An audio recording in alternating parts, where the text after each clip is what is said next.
Hey, so I didn't watch the game last night. The Chiefs had their third string quarterback in, their entire defense. I don't know. I figured I'd just spend time with family. They won, right? Yes. Yeah. They did win. They did win. They won. Why are you saying it like that? You see, playoffs are going to hurt this year, aren't they? Yeah. Welcome back. Incredible. Broncos win. Sir, I'm going to need you to speak a little quieter. You're peaking your microphone, sir. They don't ask how, they ask how many. I want to throw this team off of a cliff.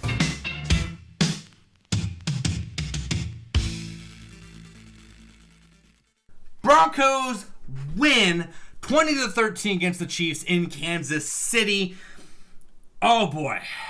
I haven't made a video in a while. And this game motivated me. This game gave me some... I guess that's one thing I can take out of this game. It motivated me to make a video. Now, you might wonder, if you didn't watch it, Hammer, why are you so upset? Why you seem perturbed, Hammer? Why are you perturbed over a 20-13 win over the division rivals? Well, before I can validly crash out, we need to go back to the beginning. We need to go back to the beginning for this.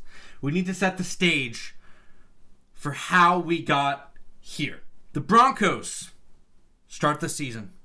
They win a game. Then they lose two really close games. Then they proceed to go on a 11-game winning streak. But in those 11 games, every single week, no matter if it's a good team, no matter if it's a bad team, a mediocre team, the game is uncomfortably close. That's okay. They close out those close games. That's their MO. Last week, Jaguars torch the Broncos defense at home, might I add. All right, Jaguars are a good team. Well, now you get the Chiefs. The Chiefs, who 2 weeks ago lost Patrick Mahomes for the season with a torn ACL. Then last week lost Gardner Minshew, their backup, with a torn ACL. And so now they are eliminated with their third string quarterback, who's never played a game, and both their starting cornerbacks injured. Not even to mention a whole bunch of other injuries because they are eliminated from the playoffs. They just decided to, let's shut everyone down. To put a cherry on top of it all, the Chiefs are on a short week. The Chiefs have nothing to play for but pride and being a pain in your bottom. The Broncos have everything to play for. The number one seed is still up for grabs. And this season, the Broncos have one loss at home. So regardless of how they play against the Jags, being at home matters for this team in the playoffs. All right? And the Chiefs, their division rivals, who they just beat with Patrick Mahomes, now are starting with Chris Oladokun. Which, all respect to Chris Oladokun, who are you?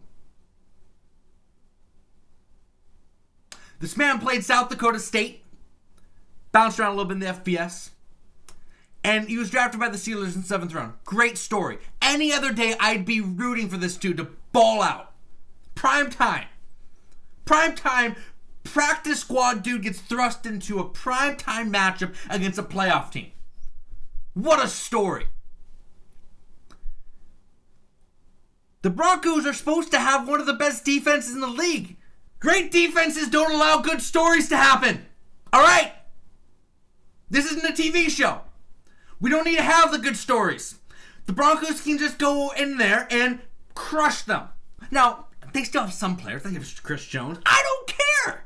You're playing for the number one seed against a division rival, starting the third string quarterback in his first start of his career with a chance at the number one overall seed. You show up for that game. And to start, they did.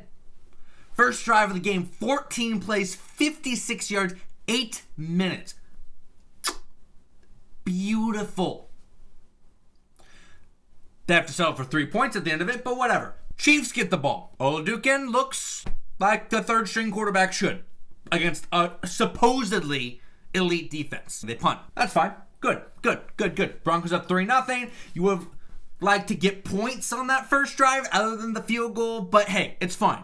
Broncos get the ball back, 3 plays. Bo Nix throws the ball. Incredible play by Bolton. Tipped up, intercepted. Chiefs ball. Broncos side of the field.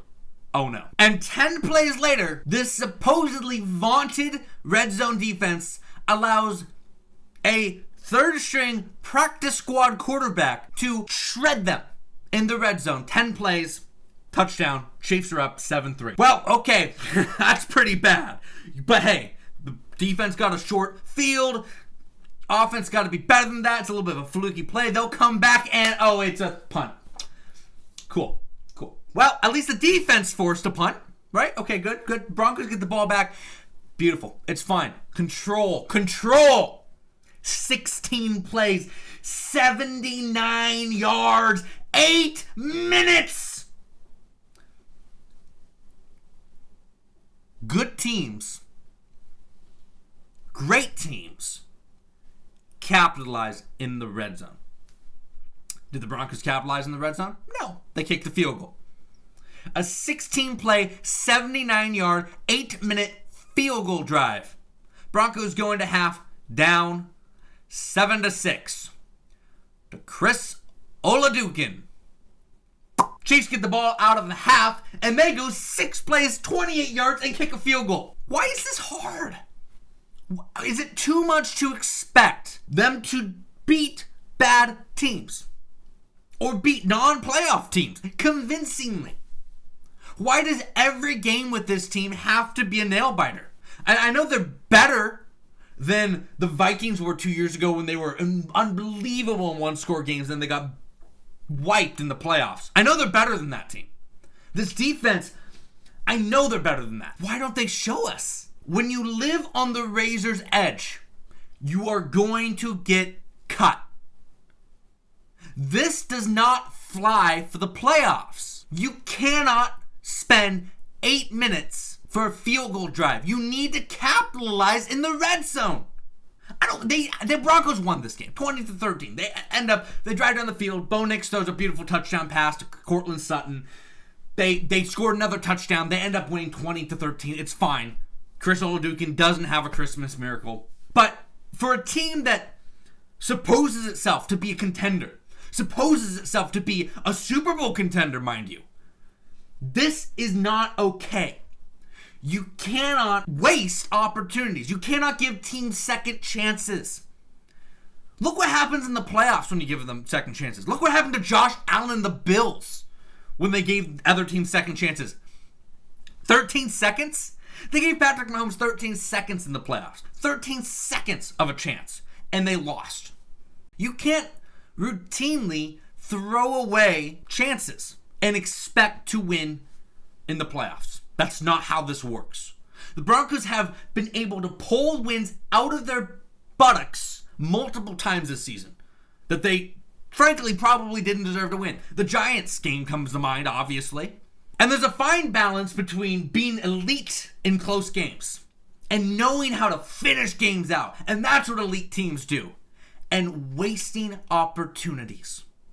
And week in and week out, this team wastes opportunities to close out games. They waste opportunities to blow out teams. They should. And it hasn't bit them yet, but if you keep walking on a razor's edge, you're going to get cut.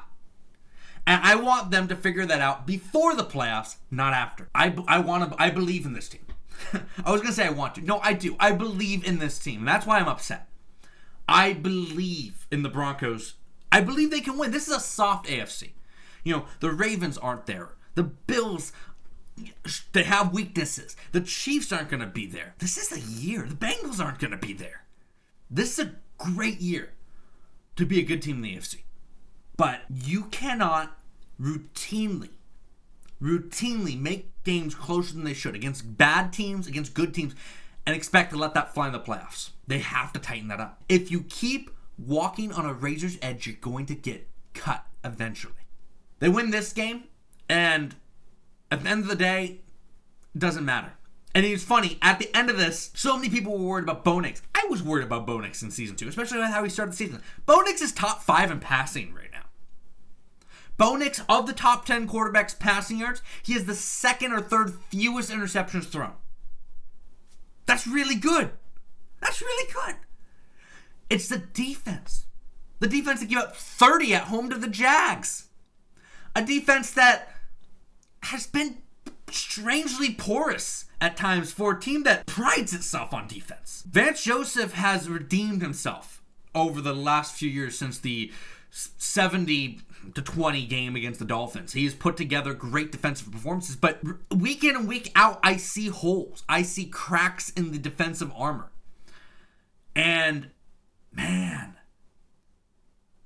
I just feel like it's going to come back to bite this team. It didn't this week, but hey, you're playing, all respect, Chris Oladukin. You should win this game. This is a game they should win. But once again, it required a fourth quarter comeback.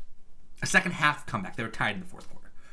This isn't the same conversation as last season. Last season, winning, getting to the playoffs and getting your butt spanked by Buffalo is fine. That's fine. That's fine. But this year, we as the fans expect better, and I know the team expects better.